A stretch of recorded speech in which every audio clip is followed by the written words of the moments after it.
১৯৭৩ সাল থেকে দেশে কোনো গ্রহণযোগ্য নির্বাচন হয়নি বলে দাবি করেছেন ফয়জুল করিম। ইসলামী আন্দোলন দলটির নেতাকর্মীরা বলেছেন, আগে স্থানীয় নির্বাচন, সংস্কার, বিচার এবং পিয়ার পদ্ধতিতে নির্বাচন চান। এদিকে বিএনপির রুহুল কবির রিজভী বলেছেন, জুলাই যোদ্ধাদের সঠিক মর্যাদা দিতে হবে। তারা স্বৈরাচার পরিবর্তন করেছে, গণতন্ত্রের পুনঃব্যবস্থা করেছে। আওয়ামী লীগ সরকারের ৩০০ এমপির বিরুদ্ধে একাই লড়াই করেছেন বলে মন্তব্য করেছেন বিএনপির আন্তর্জাতিক বিষয়ক সহ-সম্পাদক ও সাবেক সংসদ সদস্য ব্যারিস্টার রুমিন ফারহানা।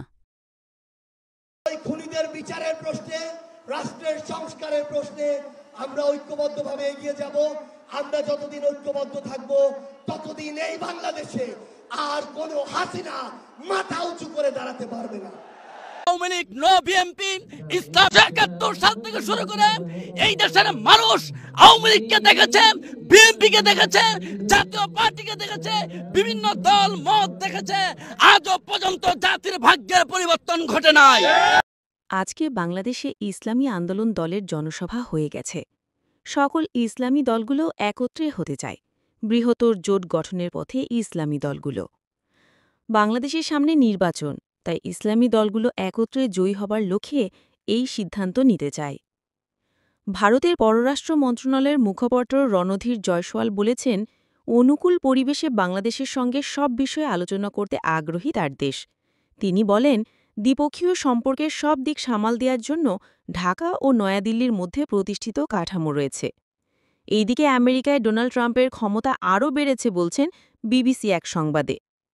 পুতিন বলেছেন, সমগ্র ইউক্রেন দখলই আমাদের লক্ষ্য। টানা কয়েক বছর যুদ্ধেও সমাধান আসে নাই ইউক্রেন ও রাশিয়ায়। ইউক্রেন নাটোতে যোগ দেওয়ার পরই এই ঘোষণা দেয় পুতিন। ইরানে চলছে গুপ্তচরদের ধরপাকড়। কিছু মোসাদের গুপ্তচরকে ধরে ফাঁসি দেওয়া হয়েছে। ইরানের মধ্যে কোনো গাদ্দারকে ছাড় দেয়া হবে না। গুপ্তচরদের কারণে ইরানকে হারাতে হয়েছে শীর্ষ সেনা কর্মকর্তাদের।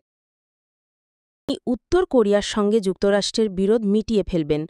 শুক্রবার ওভাল অফিসে বিশ্বজুড়ে সংঘাত নিরসনে তার চেষ্টার কথা বলতে গিয়ে তিনি এ আশাবাদ ব্যক্ত করেন বলে জানিয়েছে বার্তা সংস্থা রয়টার্স।